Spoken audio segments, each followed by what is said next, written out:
Well, hello everyone. This is the March 17th Sunday, talking sports, the end of this week. Wrap up, sports wrap up. Anyways, Pats are making a lot of noise. They had a couple players leave the team, Trey Flowers and Trent Brown, and they got big contracts. They were really good players. They did sign McCourtney, so the two twins are going to be back there. And they signed a lot of lower level type players, some free agents, but not that big name. So, but in Belichick we trust, as they always say, and not doing anything wrong.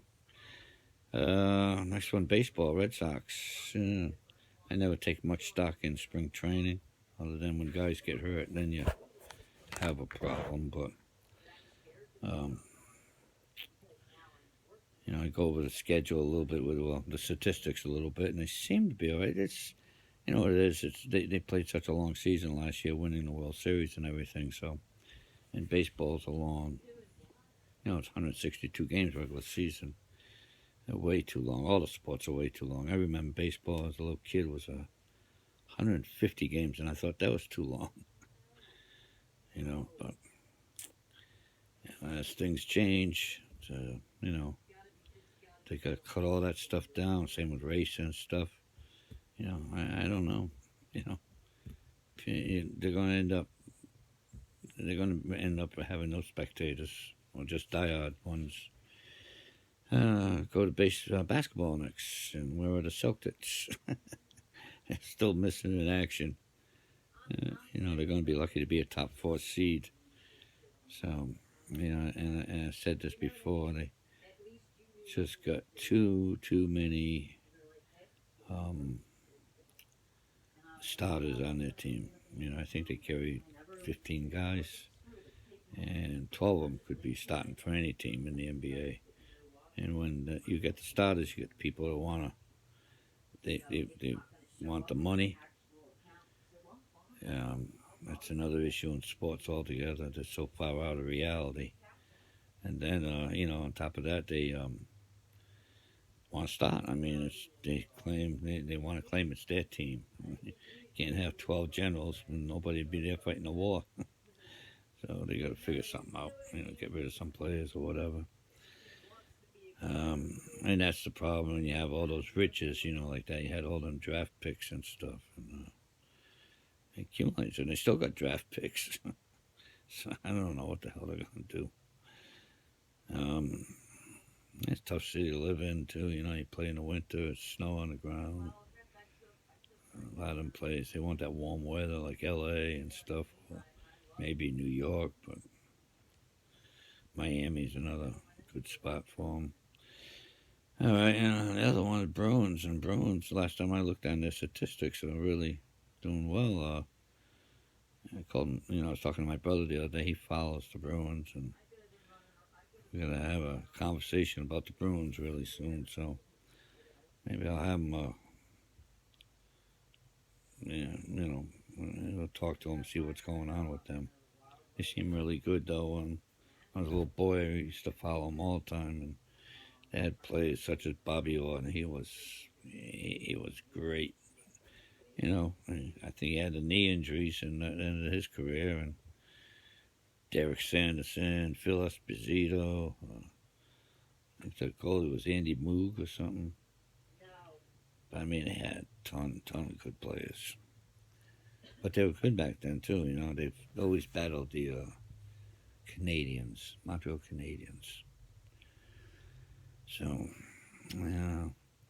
racing. I follow Grand Prix racing and modified racing, New England modified racing. Grand Prix racing, I was today in Australia this morning, and Mercedes won, claimed top 2 spots. Bottas won the race with Hamilton second and Max Verstappen third. And, Formula One racing, I mean, those are some of the fastest cars in the world, most powerful, but, they still, it's a freight train, I watched it today, and I like the Formula One. I don't like the freight train action, but I like Formula One. I really do. And the guy shot into the first turn lead, and that was it. Nobody could pass him. His car was strong, so we'll see. We'll see. The kids, I think Leclerc finished fifth, and I think he's the only one that scored any points as the young goes.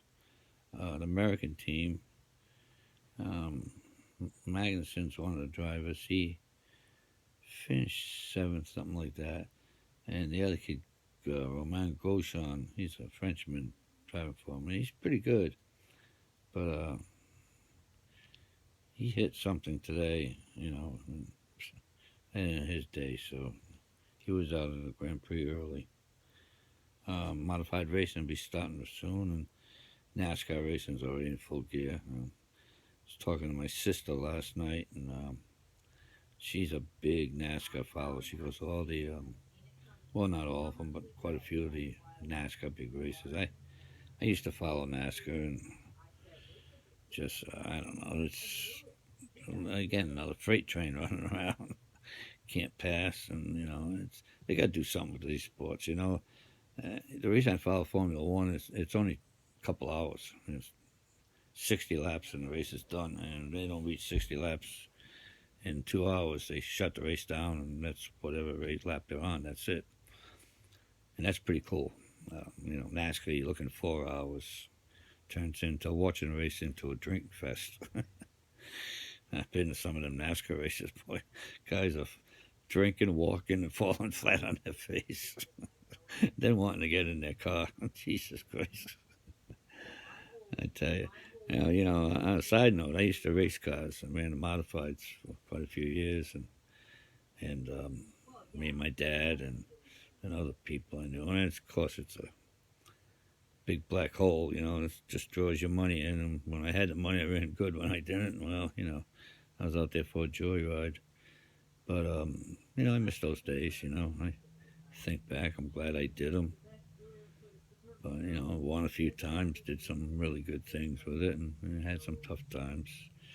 Well, one time I was thinking about this today. What I was going to say on broadcast, and at Seekonk Speedway, which was my home track, and that's a 3/8 mile, I believe. Well, my throttle, I was in a modified, my throttle stuck wide open.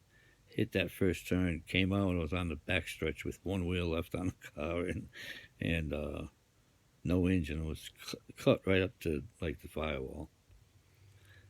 So it took about 3 weeks. We bought a new chassis and stuff, and my dad and other people there, putting it all together while I kind of recuperated. Now I hit that wall. That's the hardest I ever hit a wall. Hardest I ever hit anything in a race car, in a car, period. But in a race car.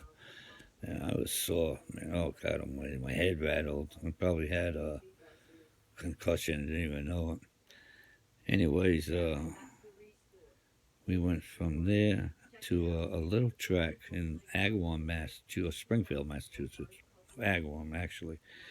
It was like a little go-kart track, flat. river right beside it, amusement park on the other side. And, it was a pretty neat place. It's called Riverside. And I went there, and first time out after that accident at Seekonk. And I tell you, that accident at Seekonk shook me up. And I was so, I won't say scared, but, I will say scared. My knees rattled around, bouncing off each other for a half hour. Well, as long as I was out there in that first warm up. Oh my God. I mean, it was just going like this. I'm like, oh crap, I can't do this. So I went back in and sat for a minute and got my head together and stuff, and went back out, and I set close to the track record. But I mean, it took me a little time to get over that, because that hit at Seekonk was, and Seekonk's not even one of my favorite tracks. I used to love to go to Thompson, which was longer. That was a 5/8 mile, in Stafford too. And boy, you could get some speeds up. And God forbid, if you hit something in one of those tracks, well, chances are, like that accident I had, I probably wasn't going to walk away from it. You know, Seekonk probably doing, well, I probably hit that wall maybe 100, 110. At Thompson or even Stafford, it probably would have been close to 130, 150 in that range, you know. It would have been devastating. Well, that's all sports for this week, and we'll come back and see you next week unless something really major happens. And everybody carry on. And anybody have any questions or anything, feel free to call and talk about it, or email me or whatever. A lot of y'all's got it. And my brother keeps wanting me to announce that if you like the video, hit the like button. And what else he say? Oh, subscribe. So I gotta remember to keep saying that. All right. I'll talk to everybody later. Thanks. Bye.